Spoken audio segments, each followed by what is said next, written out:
O benedicite Dominus. Question is number 134 of the secundae, and our topic is magnificence. I am Dr. Thibault. So we are dealing with the cardinal virtue of fortitude and the different parts of fortitude. So we're looking at this time magnificence. These last three are much shorter than magnanimity, which had five questions. This one we have magnificence and then its vices, and then patience doesn't even have a section for its vices, and perseverance and its vices. So we're moving forward quickly at this point. We'll be shortly done with fortitude. Now, the first article is magnificence a virtue? And the answer is yes, magnificence is a virtue. Magnificence, a lot of these have very similar words, right? Magnanimity sounds similar, right? The beginning, the magna, means something big, right? Magnanimity means a big soul, right? Stretching forth of one's soul, spirit. This one, magnificence, is big, and then facere, which is works. So big works this time. So magnanimity, big spirit. This one's big works. They're somewhat similar as a part of fortitude. So it deals with the human participation in the divine. That's really the definition of all virtue in some sense. But in particular, magnificence is really a power which is more properly belonging to God, and human beings are simply participating in the divine power with magnificence. Who's the one that is able to do big works? Well, God, right? Creation is the biggest of the big works, right? So we are participating in God in that regard, in God's power. To do something great, when magnificence takes its name, is a virtue, right? So because magnificence is doing great works, that's kind of what a virtue is. Would be doing something great.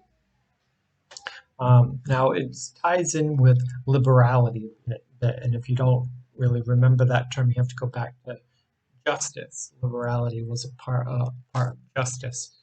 Liberality isn't meaning a Democrat or Republican.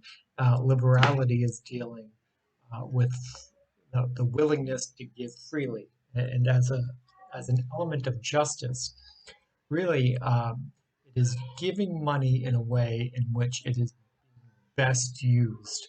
But it's not big amounts of money, it's just regular amounts of money.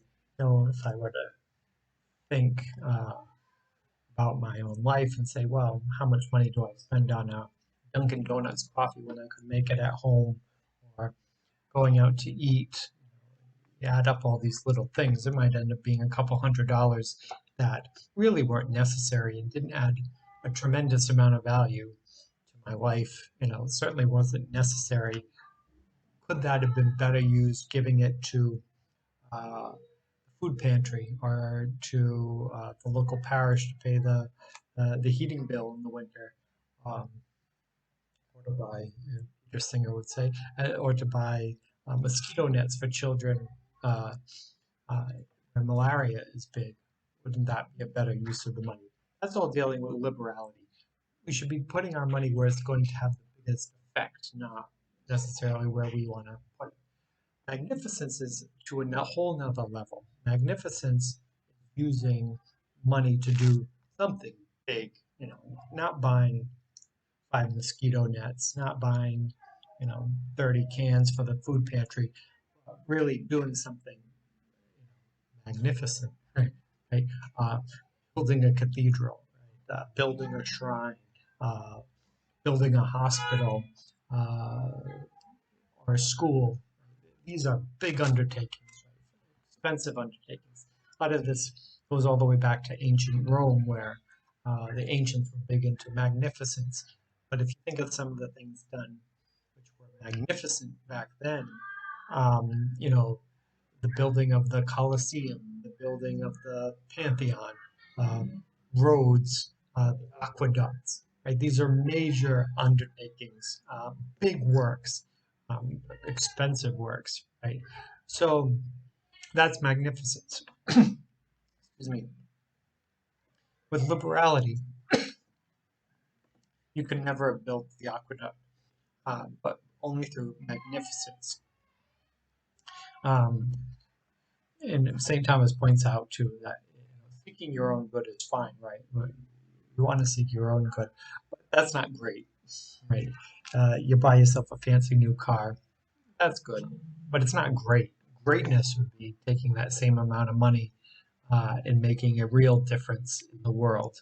Buying your sports car doesn't make a real difference in the world, right? So, if you want to do it, that's fine, but that's not virtuous. Virtuous would be using it in a magnificent way, not just in a self-serving way.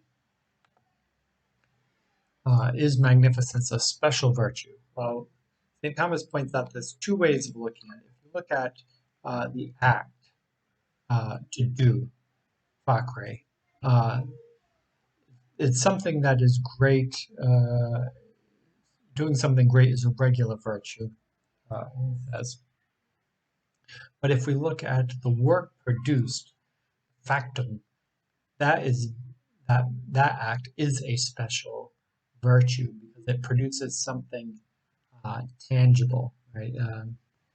The producing of St. Peter's Basilica, this is a work, right? It has a certain dignity, value, quantity. That's magnificent. Right? The action, not as much as the product, makes it a special virtue. And this ties into the next article. So the question then is magnificence require a great expenditure? Now this distinction between act and results ties into this. So what if a person isn't very wealthy, but they give all they have? The widow's mite, for example. The widow gives a penny, but that's all she has. Is she magnificent? Well, St. Thomas says, in terms of her inward choice, yes, right? In terms of her inner choice, in terms of the virtue, which this is a virtue, so I would think that would be pretty important. Yes, right? The intentionality was there. But in terms of the results, that big works, well, not really, right? If you put a penny in the basket, it might be big for you, but it's not going to produce big works, which is in the definition of magnificence, right? Do something big, right? You don't do something big with a penny. You don't do something big with $20. So in some ways, to fully, to have a perfection of magnificence, you really have to actually have some money, be willing to spend it. Otherwise, liberality, again, we already gone over this, but it has to do with like regular expenditures, regular transactions. But magnificence is like above and beyond, right? Above and beyond. Uh, Paying the heating and the electric bill at your local church is liberality, but building a new church is magnificence, right? It's a whole nother different amount of money. It requires, to do something big, magnificent, it requires a big expenditure, right?